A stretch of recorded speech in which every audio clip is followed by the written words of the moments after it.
is also playing blue-white-red, significantly less bullets. He's more of a 2 and 3 of man.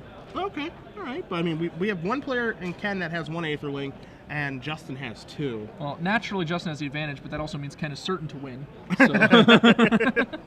Yeah, if you follow the Pro Tour Dragons base coverage, you just know how good Aetherling is in these matchups. And 2 is greater than 1, even though Ken does have an additional Aetherling in his sideboard.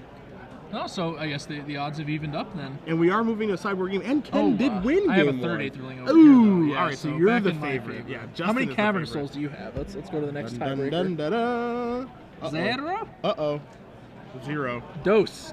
Man, God, I'm looking good over here. You're the heavy favorite here. Yeah, Justin, probably a pretty reasonable favorite to be able to combo Aetherling with Cavern Souls. Just play it on turn 7, immediately try to kill the opponent. You guys do see the records here. Both these players are 6-1-1, which means a draw did come into play, and most likely unintentional, as this is a pretty slow deck, but Aetherling does at least give it a clock to speed things up a little bit.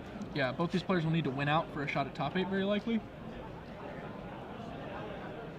So let's see what Justin, I really want to see who's going to break serve here, who's going to make the first play, as there's Justin's a Cavern, and I'm going to want to know what he named with that one. I assume Shapeshifter. Yeah, that's like I see the super Aetherling in important. his hand already. He named Angel. Angel? Oh, I don't like it. We do have a Restoration Angel in our hand, but like, the Restoration Angel, courtesy of Flash, is actually, pretty easy to resolve against an opposing blue-white-red control deck if you really want to. You just wait until they do something. Yeah, I mean, Aetherling is the hallmark card that needs to resolve in this matchup, and using a Cavern of Souls, unless he has a backup one that we haven't seen in his hand. That's possible. We know Justin has 2 in his deck, so if he has the second Cavern, then I'm totally okay with naming Angel on the first one. Ken has a Jace Architect of Thought in his hand, which is a 1-of in his deck, and he is going to slam that down.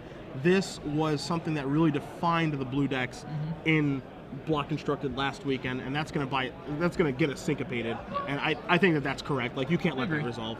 I think Jace is going to be moving up in the world in Standard, especially once we get the rotation. There are less things like Falcon Wrath Aristocrat and Hellrider to be hasty beats. Yeah, it's kind of funny. Like, we saw that with Jace the Mind Sculptor, right? Where, like, when it initially was released around the Pro Tour in San Diego, it's like Bloodbraid Elf, Blightning, like it's not really well positioned. And then it was so good it got banned. But that's another story altogether. As Restoration Angel does blink the Augur of Bolas at the end of Ken's turn. Here come the beatdowns for 4. Justin, has creatures on the board. He's really pressing the flash advantage here. Now that he has an actual proactive presence, Ken's on the back foot. He has to react, which means he has to start casting spells, loses the ability to respond to Justin's spells, creates a cascading effect that generally just favors Justin in the matchup. Yep. And it's one of the reasons I really like being able to play in this matchup. So in for 4 more comes Justin Maguire. He did cycle Azorius Charm. He's looking for a land. He did find a land in the form of Glacial Fortress. So Ken's going to draw his card for the turn. You see a lot of lands in Ken's hand. He has it looks like, 2 copies of Sacred Foundry. There's also a Sulfur Falls hiding out over there. In the back there. That's not very good, but he has one, I think. Yeah, unable to pull the trigger, but he's got to pull the trigger on something or he's just going to die. Yeah, literally just take lethal damage. Drew a Jace Memory Adept. So many Jaces, so little time. You see Justin's hand right now. He has a turn burn over there. Yeah. He's got a negate. He's got a dissipate in his hand. His hand is pretty well stocked up right now, and he does have access to 4 blue mana, so he can do multiple things in one turn. Yep. It looks like he has 2 turn burns, actually, so Ken is actually dead if that's the case. So now here's a Aetherling. Aetherling? That's cool. He's going to dissipate that. And if Justin does in fact have 2 turn burns, that will leave Ken pretty dead. He's casting Burn right away, so burn him down to 5. Justin going to untap. He has negate for anything Ken could possibly do to stop that Angel. Yep. And burn again. That'll do. He shows a hand of, a like, bunch of lands and a Jace Memory Adept, which is giving away a little touch of information, my friend. It's true. Jace Memory Adept is in the sideboard for Ken. And by showing that face up, it's something that Justin knows that he has to play around now, or at least be concerned about, where he may not have thought that that would be a thing in the next sideboard again. You see Justin going right to the sideboard. Yeah, maybe reaching for something to be able to deal with a Jace Memory Adept that he should know about. Renounce the guilds up to the front. I'm not sure what his impulse is with those. Let's see what kind of targets we have here. And I know there's an Assemble the Legion, which that can kill. Yep. Other than that, you can kill it if you have it when they play it. Yeah. Otherwise, it gets a little trickier. You gotta start lining up wraths. And those tokens are red and white. They are. He also has Ken also has a detention sphere in his deck, which Justin can destroy with it, renounce the guilds.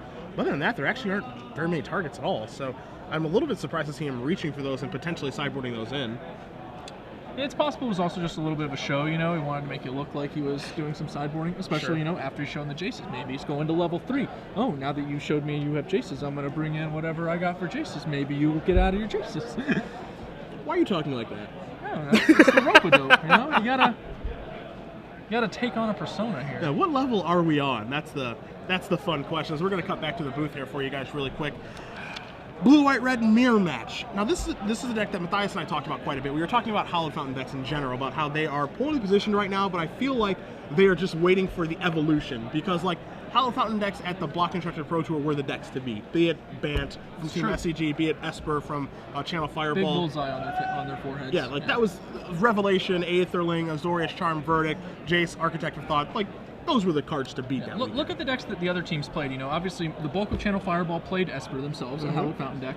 But then you had, you know, Team SCG played Bant, a Hallowed Fountain deck designed to get the edge on other Hallowed Fountain decks using things like Plasm Capture. Yep. Then you had the Junk deck, which was popular from Channel Fireball and some members of Team Luxurious Hair. Yep. And they were playing the Junk deck specifically because of things like Sin Collector, which can get Sphinx's Revelation. That's and then correct. you got the Mono Red decks, which were one of the few decks to consistently beat the Sphinx's Revelation decks. So even when you have, you know, other decks in the format, it very much revolved around Sphinx's Revelation.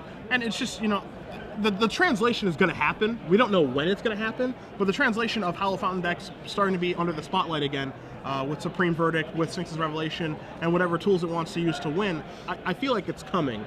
Because, you know, the format's kind of laying itself out that those blue, white, red decks and those Esper decks can finally figure out what the questions are these various decks are asking and have the appropriate answers. I think it's really going to matter what winds up replacing Flinthoof Boar for Burning Tree Emissary. That's going to be like what decides how these blue-white decks develop and survive. Sure. Because that Burning Tree Emissary right now is an incredible threat. And once that card becomes perhaps less lethal, might start seeing some of these control decks really take ahead.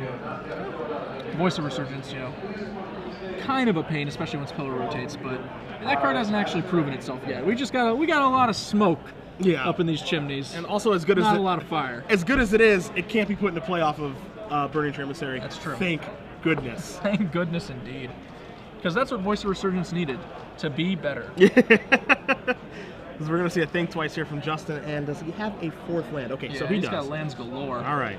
Now, obviously, so- in control matchups, you know, Yeah. the first person to miss oftentimes is the first person to lose. I think that's even truer now that Aetherling's part of the game. Yep. We see that Ken has his Assemble the Legion, a card that we know is, you know, pretty powerful. Obviously, he's not going to want to run it out very quickly, though.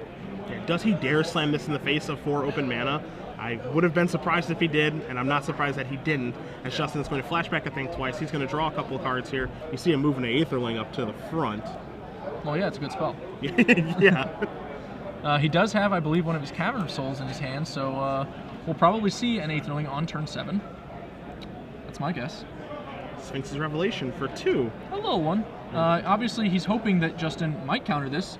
If he doesn't, it's a straight up, you know, draw 2 cards. If he does, he untaps, plays Assemble the Legion, perhaps takes control of the game on the spot. Yeah, I think maybe he was trying to pick a fight with him a little bit there, trying to induce Justin to tap some mana to do something, but Justin stayed disciplined. He did not do that. But one thing that we see here, Glenn, is that Hallowed Fountain coming into play tapped in a matchup where life total, for the most part, probably doesn't matter, because we're doing Revelations back and forth. It could end up being a problem. You know, this turn, it feels like he kind of maybe dodged a bullet, right? Where, you know, he couldn't maybe do something like a Dissipate plus a Syncopate, where if he had both of those cards, like, I think you can just afford to take 2, as he does on this one. Yeah. I think that that's maybe true. I'm trying to think of, like, what place Ken could have. I actually think it was probably a savvy tapped land on Justin's part. He knows, like, on 6 mana, Ken just can't present 2 dangerous spells in the same turn, really. He'd have to be syncopating for 2, so that means Ken would, you know, whatever he did, it would have to cost 3 mana, and Justin's probably thinking, what could he cast for 3 mana that with counter backup I would be scared of in this spot? And there's probably just not many things. Sure. All right, so here's a Jace Memory Adept. It's time to make your move. Syncopate for 2 is the move that Justin's going to make, and that's going to remove that. This time Justin has that 3 mana open to be able to fight a counter war if he needed to, and obviously doesn't. There's no Dispel, but took his 2 for a reason here. And now Justin, can slam Aetherling, right? Well, he didn't play the Cavern. Well, there's no reason to. Like, he's just got one blue up, so he can just slam Aetherling, have the blue mana up, for later, maybe? Yeah, and just say, all right, do your best. This is the ultimate challenge. I feel like Justin is, very much taking the lead. Ken's going to take this opportunity to probably play the Assemble unless he has, a legitimate answer to Aether. Oh, wait. No such thing, Glenn. No such thing. Yeah, I'm puzzled. Can we look? I know, like, obviously Turn and Burn can kill it in response to it being exiled, but barring miracling a Terminus, I don't think we really had a way to make him do that. And so now, that's an Aetherling. Yeah, that's an Aetherling of Ken's own. But as we saw last week when we were covering these tournaments, first person to play Aetherling typically wins. First person to play it typically wins, and the person to play it with a mana untapped, definitely a heavy favorite. Ken has no such luxury. Yes. So Cavern of Souls is going to come into play. We're going to see what it's going to name here. There's an Aetherling already in place, so we don't actually need to name Shapeshifter. Probably Angel or Human is my guess. He has a Snapcaster Mage, so maybe Human, but then again, maybe he names Angel, puts some misinformation out there. And so now basically this attack, he's going to name Wizard. This attack here is basically daring Ken to block, like my 4/5 into your 4/5. I dare you to block, and Justin has a War Leader Helix in his hand. Yeah. So if he blocks, they bounce off each other. War Leader Helix finishes off Ken's, but I think we're going to see Aetherling just pump up the jam here. Yep. Yep. Take your 8. Goes down smooth. I don't think he has any reason to use the blue to flash it back, or to flash it back in and basically give Vigilance. Doesn't do anything right now. Yeah, he's far enough ahead of the race, especially with the War Leader's Helix and Snapcaster Mage available, that he's probably just not very scared of that. And if this is your first time, guys, basically seeing an Aetherling mirror in action, again, we saw this all weekend last week, you and I, when we were in San Diego covering the Pro Tour. And for those of you who watch the Pro Tour coverage, you probably saw it a lot too. This is what it's like. One of the big problems for Ken here is, and one of the big advantages for Justin is also that Ken has been missing land drops. Justin knows that. He knows that in order to keep pace with this race, it's going to cost Ken mana. Mana he just doesn't have. Like, he needs to cast other spells to even catch up. Attacking for the same amount of damage a turn behind is a good way to die, like, in short order. Yeah. You'll need other effects to perhaps create a fog. Something like a Zorius Charm, or maybe a Searing Spear, which I believe we've seen Ken thumb to the front there, in order to, zap the Aetherling once Justin has started investing some mana. That's how you get ahead. You have to fog the Aetherling for multiple turns while getting in chip shots with Eurus for slightly less damage. So now here's a War Leader's Helix. Justin putting his shields completely down, but there's no way for Ken to punish him for doing this, because he only has 3 mana.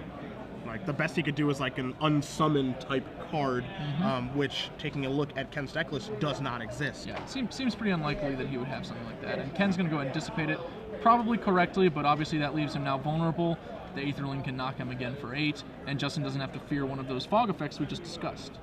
And now Justin draws another copy of Aetherling here to go along with a Dissipate in his hand, a land, a Sphinx's Revelation, and it's going to be tough for Ken again, because just from prior experience, first one that has Aetherling and then has more mana, which obviously both of these things favor Justin, is typically the person who wins it. Now we do need to watch out though if we're Justin, because we're at 11, which because of that Shockland hit that we had to take, that puts us directly within range of Aetherling plus Searing Spear. Yep. So he's probably not going to... Oh, he is going to cast. Wow.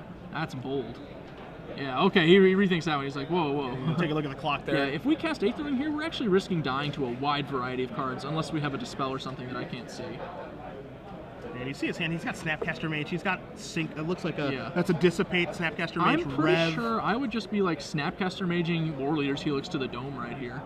Like, what can Ken do that, like, realistically beats that? You just Snapcaster War Leader's Helix to the Dome, put him to 10, Aetherling him to 2, or whatever it is that lets you leave open some blue mana, and then just pass turn, and, like, what could Ken do to kill you? Does he have another Helix? Does he have a Helix in the graveyard? Because the original Helix he got dissipated. You're right. So I don't know if he has one in the graveyard. Like, he has been discarding. But I mean, I agree with that line of play as actually a good one if it were available. I don't think he has a War Leader Helix in the graveyard though.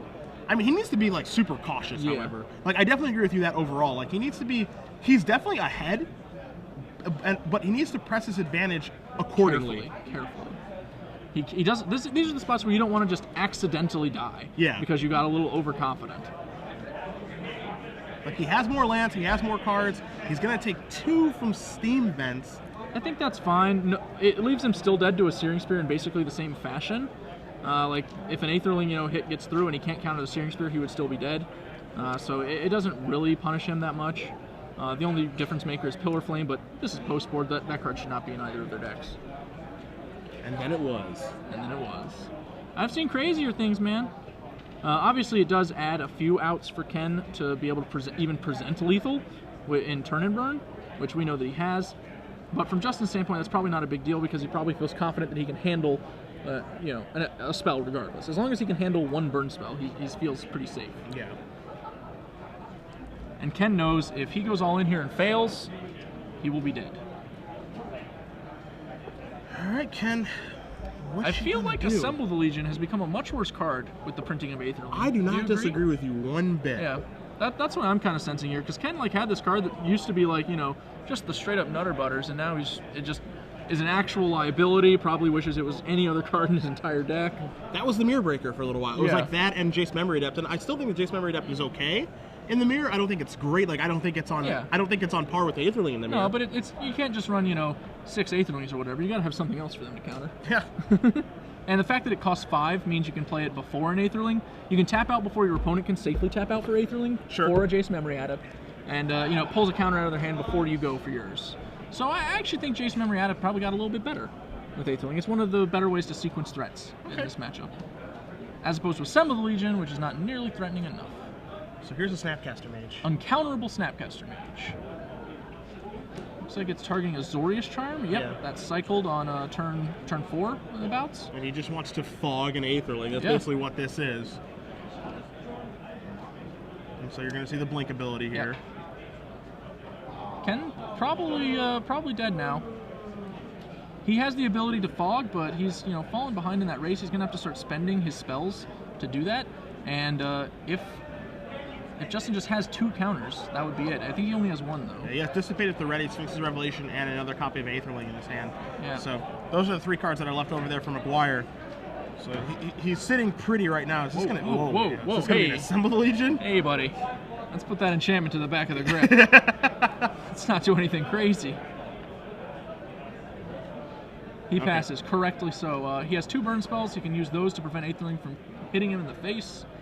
The Aetherling comes back. Yeah, we got to make sure we get that.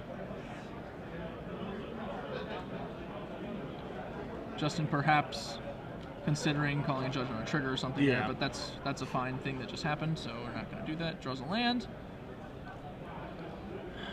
The judge reading Aetherling, possibly being consulted on this exact ruling. Yeah, and I mean he did bring it back late. Within seconds, I would say. Yeah. Like not late enough that I would be trying to get anybody there, and I've been known to try and get them. Yeah, tell me about it. All right, unblockable. Here it comes. It's possible he's going to do nothing. If he can represent a burn spell here, and Ken has to be scared enough to potentially cast turn and burn and just hope Justin doesn't have a counter. Ken's been forced to that decision. Does he have a counter? Does he not? We just pump everything? No. We only needed to pump it to 6. Yeah, we did not need to pump it to 8. I mean, I'm pretty sure we have our life totals correct. It's 9 and 6. Yeah. We did not need to pump it to 8. Here's a Dissipate. Yeah. Dissipate. We have left our Cavern untapped instead of a second blue source. That's how we can get into trouble, because now if he burns again, we're forced to respond by exiling. And if he has another removal spell, it would be a complete and utter nightmare. If he just untaps, attacks us, then blinks his and casts Supreme Verdict. Yep. That would be pretty much game, like on the spot. So Justin, a small misstep here. He tapped 2 mana he didn't have to. Left open only a Cavern. Now that's crazy. And he has Oblivion Ring in his hand. He has Oblivion Ring? Ken has Oblivion Ring in his hand. That's huge. This game just flipped completely around. Justin was, so far in the driver's seat, and a very slight error. Looks like it's probably going to cost him now. Ken's probably just, can't believe what's happening. He's just like, oh my god, I'm about to get to kill an Aetherling and it's going to be on camera. Has that ever happened to anybody? And I'm going to do it with an Oblivion Ring? Like, this is the impossible. Yeah, he can be exiled. He likes it out there. He's going to stay home. Keeps thumbing. Aetherling, indeed. Yeah, he keeps thumbing Assemble the Legion to the front of his hand. He needs to just assess the situation and realize that card just does not have much of an impact on this game. Justin basically just died. Like, no, we don't need to get unblockable. We can just attack, right? Oblivion Ring and attack. No, I'm so confused. So he's going to make this unblockable. He's going to bounce this out. Oh, he has the Verdict? Yeah, he has Verdict. Okay, if he has Verdict, then that's better than the Oblivion Ring play. I like that fine. And he Okay, correctly taps his mana, leave a blue up. Yeah. We're playing fast and loose over here with our lands, and Justin, you know, probably kicking himself. Now he's in the exact same spot he'd put Ken in last turn, only Ken did it right. Yeah. And so now he draws a Restoration Angel for the turn, but it looks like we're going to see a Sphinx's Rev for 4. And he's leaving open 2 mana because he has to draw a piece of interaction to try and perhaps fog. 3 and 4. 5, I guess? Oh, yeah, that's for 5. Yeah, there's a stack land there. Yep. See it now. Wow. This game. Justin, it's called Aetherling Management, my friends. Yeah. And you know, I don't really fault Justin for that error. Like, again, when you're watching professional players, play Magic with it, like, and they were testing all week, it's like they understand like the idiosyncrasies with Aetherling and how to win the wars, and like the great lengths you have to go through to try to win these wars. Whereas, you know, everyone's not used to it in Standard yet. So, I mean, we just watched a tournament where, like, the best players in the world are like, yeah, I know what to do in the Aetherling War. Like, it sucks, but I know what I have to accomplish. And these players may have never run into this situation before. Yeah, one of the things, though, that you have to think is just, you know, stage 1 of learning to play with Aetherling is keep open blue mana. Yeah. Like, that's really key. Even the overpump, like, you could, you know, say maybe he was playing around some form of life gain there that his opponent could present. But... like, it makes, you know, Ken could no longer War Leader's Helix Justin in the face, for example. He would have to War Leader's Helix the Aetherling, which he could blink out to counter. So, you know, that actually changes the context of the play a little bit. But there's really no need to pump that high until Ken actually does something. And in this case, you know, he wound up getting a little overeager, leaving that cavern alone open, and he got punished for it. Ken was dead no outs if that cavern was an island. Yeah. I agree with you, and he keeps... 1, 2, 3, 4, 5. Okay, so he does have 6 mana. He does have 6 mana already. 1, 2, 3, 4, 5, 6. So he can play Assemble Legion with a blue mana open, and it seems like he just really wants to cast Assemble Legion. You know what, buddy? You've done good work. It's cool. He has 3 copies of Sphinx's Revelation as well. Those would also be fine to cast. Yeah. He's on 6 life, so it's a realistic concern that Justin could have just, you know, like drawn 2 Searing Spears. Yep. So I think the Revelation works out fine here. Yeah. He's gonna rev now for 3, and he is tapped out of blue mana. Yeah, he's relying on drawing a blue mana, and he did. That seems a little greedy, unless he already had one. But this was at the end step. Oh, this was the... yeah, so the shield is down now for Aetherling. What is going on here? He went to 10 there. He didn't want to die to triple Searing Spear or Helix double Searing Spear, but that seems super bold, right? Like... I feel like I'd much rather have just, you know, waited until he actually tried to do any of those things, especially like, oh. This game has gotten crazy, and I'm sure Justin, obviously Justin can't punish him, right? Yeah, Justin is just like, I need to capitalize. Like, my Aetherling's gone, I need to kill his, because I know what it's like not to have one, and it's awful. Yeah. It's a miserable experience. All right, Maguire's taking a look at the clock, seeing how much time he has to work with. You guys see it in the middle of the screen. We're about the 5-minute mark. Can he find a removal spell for Aetherling? Can he find a Supreme Verdict, assuming that they're still in his deck? Got a ton of mana in play. He's going to tap a bunch of land. He still has his own Aetherling, right? Yeah, he still has a copy of his own Aetherling in hand. So if he can not die to the one that's in play, maybe he can make a little something happen here. I don't think he has any relevant spells in his graveyard, though. I could be wrong. Snapcaster Mage. Whoa. He's just getting the rev? Yeah. All right. So snap, 1, 2, 3. So it's going to be for 5. 3, 4, and 5. I think those were all breaks. I'm not a math scientist, but I didn't really see any spells. I saw a rewind, 3 lands, and I think another Aetherling. Yep, that's what I saw. Yep. So he hasn't played a land yet for the turn. Business and airball. He hasn't played a land yet for the turn, I don't think. I think he did, actually. Okay. Yeah, and he's discarding land, so he's just going to pass the turn back with a handful of goodies. Aetherling's going to untap. Ken's going to draw a card. Draws a Hallowed Fountain for the turn. Yeah, he's going to probably... He can't get lethal, right? He's a little shy, yeah. So he needs 5 mana to get an 8... Or, sorry. He actually might be able to get an 8... Oh, he has exactly lethal, but he can't get through a Syncopate. Yeah, so, yeah, what he can do here is he can go make it unblockable, pump twice to make that an attack for 6, put him down to 4. And then that War Leader's Helix in his hand is in fact lethal. However, He a did, syncopate for but he 1. did draw a land.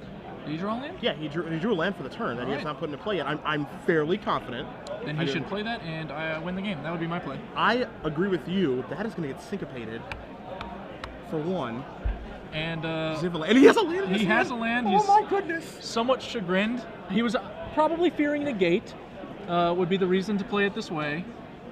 But he needs to probably pay 2 for that land now, right? No? We're just going to pass? I confess to being genuinely confused at this point. At a minimum, playing that land tapped is correct. It's a little embarrassing, obviously, to play the land after you get syncopated for 1, but you kind of need to do it. But I would still be taking the 2, I think. Yeah, and you need to do it just to protect your 8th. Then we go to 5. We're dead again to double Searing Spear, but I'd feel reasonably content that our opponent probably doesn't have that if they didn't Searing Spear the Aetherling to fog it. So here's a think twice again. Sphinx's Rev. I can't stand the swings of this game, man. I can't take it. I can't take it. Justin should have killed Ken like 4 turns ago. Hey, it's back and forth. I told you, Aetherling Management, if you haven't done it before in a mirror against each other, it's something like, it actually takes practice. It really does. I'm sure elements of it take practice. So here's a Cavern of Souls. Snuffleupagus, that's my call. Oh, he already played he the land? he played Desolate Lighthouse, yep. Which the judge correctly does point out. So now we're going to see a Rev for 1. What are you trying to draw to? He draws a War Leader's Helix. Well, here's the thing. An Aetherling is gonna win this game. I'm not so sure. I don't think Justin can win with an Aetherling anymore. For better or worse, Aetherling is going to win this game. That's what's going to happen. I think Justin's at the point where he's trying to actually just peel out. Yeah, and Justin extends the hand because he didn't peel. Yeah, he didn't peel out. He had Revelation for 1, looking for an answer. Didn't draw 1. Oh, that was for 1. Oh, I thought he was preparing to War Leader's Helix there. Okay. Wow. So Justin, we saw him have that game. He's got to be kicking himself over the cavern over an island. If that was anything he did there, that would have been it. Yeah, if it's an island, he does. If that untapped land is not a Cavern of Souls and it's something that produces blue mana, that's it. That's just game. But it wasn't. Ken was able to successfully put together 3 spells in a row to threaten Aetherling's life. No small feat, really. Makes it, that's hard to do. That is not an easy thing to do. Note also that because Justin pumped it to 8 power instead of 6, Burn, I should say, was able to make Justin blink the Aetherling, which it wouldn't have been able to do if he had just gone for the shallow 6 pump. Yep. So